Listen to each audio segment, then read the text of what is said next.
Good morning everyone. Now we will learn about common things used in chemistry lab. First, test tube.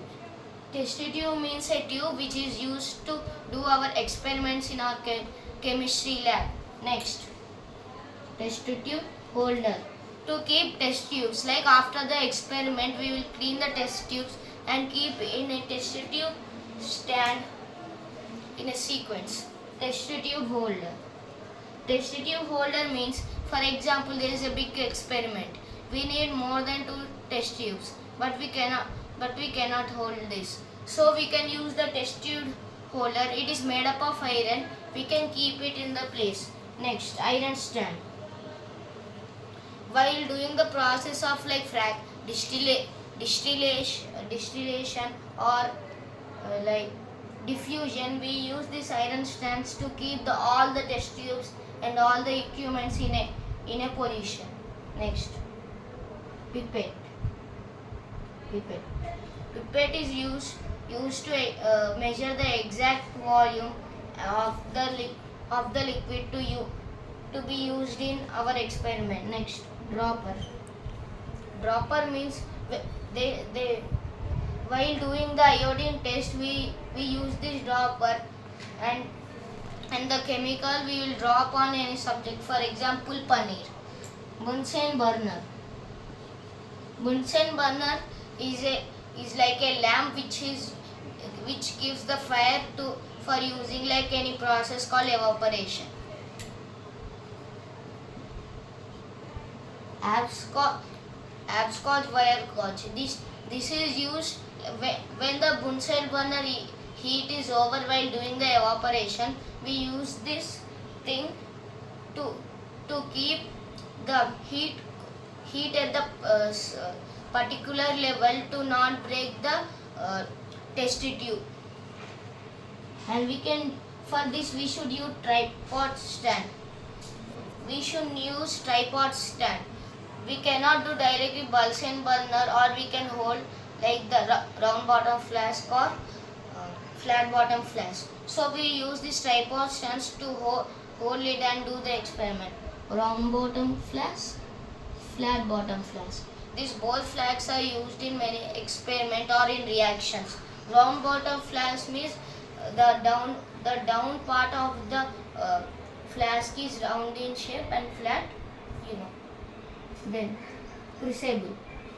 Crucible is like a street which is used in experiments where the temperature is high, for example evaporation. Next, glass rod. Glass rod is used to mix the components to form a mixture from a beaker. So we can know here there is a beaker also. Beaker is like a jar which is used done in many experiments. For example, sedimentation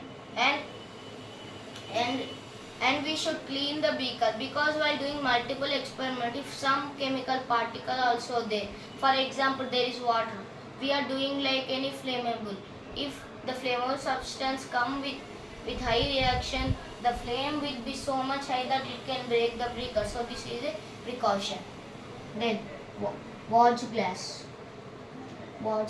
So in this watch glass we can observe the small chemical reactions. We can keep anything. It's like a small plate like this. So here we can keep any chemical thing, and we can use dropper for like small experiments and reactions. Next, China dish. This dish is used mainly in like heating experiments. China dish and evaporating dish both are same. So these are the all common lab instruments that are.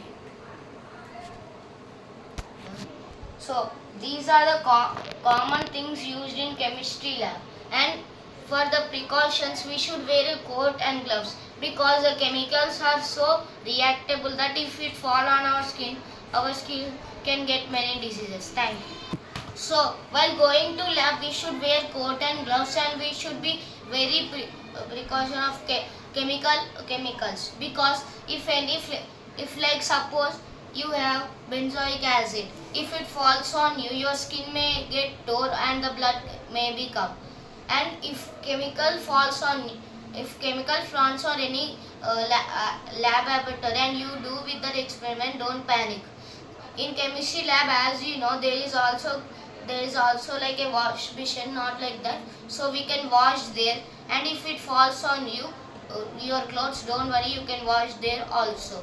So these are all the precautions we should take to go, and we should need to take these precautions before going to chemistry lab. Thank you.